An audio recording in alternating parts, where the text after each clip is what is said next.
Walking back home from the office, getting myself a good exercise. So today I want to talk about expansion on the continent of Africa. What structure do you use to expand on the continent?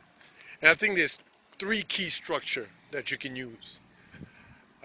Joint venture and partnership is one of them. It's the most common one that I've seen. It's very easy to implement. Of course, you have to make sure you find the right partner. That could be a problem or a challenge, I should say. I don't like the word problem. But it could be challenging. But other than that, it's very easy to implement.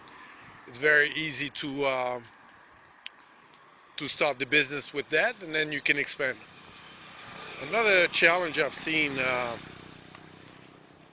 on partnership is making sure that you have a strong agreement that also include exit.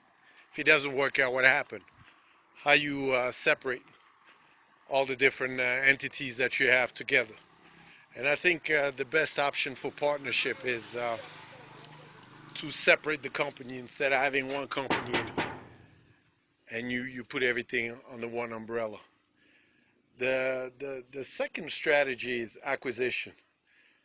You see a lot of those in big companies, but I haven't seen that many in smaller companies. And acquisition has this challenge because obviously you need funding. But the good thing is you can purchase a company that doing similar work instead of having to do the same thing in the same company having your competition. And in Africa, I've seen that a lot of companies, the small companies, have similarities. Like in fintech or some other areas where you see a lot of mobile money platform, for example, and everybody doing their own thing, but they seems to focus locally, and when it's time to expand, they want to do their own thing on their own. They pretty much want to duplicate their work, but it'll be much easier to acquire one of those companies instead of having to do everything on their own. The last strategy I would say is franchising, which is my favorite one. Now, as ARED, we combine the two. We do franchising and joint venture partnership.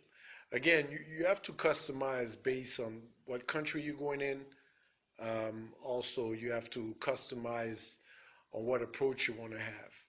But franchising, I love about franchising is because it's also helping build your brand.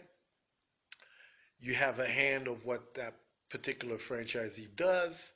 You have to have a structure to create a win-win situation. If they don't make it, you don't make it. There's a lot of positive thing about franchising, but of course there's a lot of challenge also. A little bit like partnership, where you have to find the right franchisee, you have to make sure you have an exit strategy, you have to develop the operation manual. It's extremely expensive. You have to have a training program. But the great thing is, you don't need to have a whole staff of accountant, set up office, do everything on your own. You don't have to raise millions and millions of dollars to implement whatever business you're doing, especially if you know hardware.